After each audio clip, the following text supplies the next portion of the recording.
अस्सलाम वालेकुम नाज़रीन, खबरनामा टीवी के साथ मैं हूं हमजा एहसान। अगर आप सरकारी मुलाजिम हैं और आपके फ़ोन में सोशल मीडिया ऐप्स हैं तो फ़ौरन से पहले वो ऐप्स डिलीट कर दें। वफाकी हुकूमत ने सरकारी मुलाजमीन के सोशल मीडिया के इस्तेमाल पर पाबंदी आयद कर दी है। ये पाबंदी है क्या, आइए आपको बताते हैं।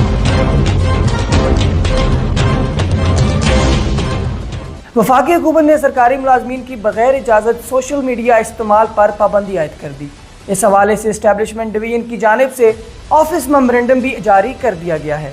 मेमोरेंडम में कहा गया है कि सरकारी मुलाजमीन बग़ैर इजाज़त सोशल मीडिया पर इज़हार राय या बयानबाजी नहीं कर सकते। हिदायत की खिलाफ वर्जी पर सरकारी मुलाजिम के खिलाफ सख्त कार्रवाई की जाएगी। जो सरकारी इदारे सोशल मीडिया ऐप्स इस्तेमाल करते हैं उनके लिए हिदायत है कि अगर उनकी सोशल मीडिया पोस्ट के नीचे गैर मुनासिब या गैर अखलाकी कमेंट्स हों तो वो उसको डिलीट करने के पाबंद होंगे। मेमोरेंडम में मज़ीद कहा गया कि सरकारी मुलाजिम सरकारी दस्तावेज़ात मालूमात गैर मुतल्लका अफराद के साथ शेयर नहीं कर सकता। सरकारी मुलाजिम ऐसी राय या हक़ाइक़ बयान नहीं कर सकता जिससे हुकूमती साख को नुकसान पहुँचे।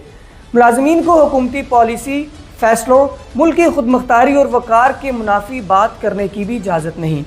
मुलाजमीन के मीडिया पर ऐसी बात करने की इजाज़त नहीं जिससे दीगर ममालिक से ताल्लुकात मुतासिर हों, इखलाकी इक़दार पामाल हो या तौहीन अदालत होने का खदशा हो या किसी फ़िरके की नुमाइंदगी का अंसर नुमायाँ हो रहा हो। वफाकी हुकूमत ने सरकारी मुलाजमीन पर किसी भी किस्म की ऑनलाइन बहस, बिजनेस प्रमोशंस या ट्रेंड्स में हिस्सा लेने पर भी पाबंदी लगा दी है।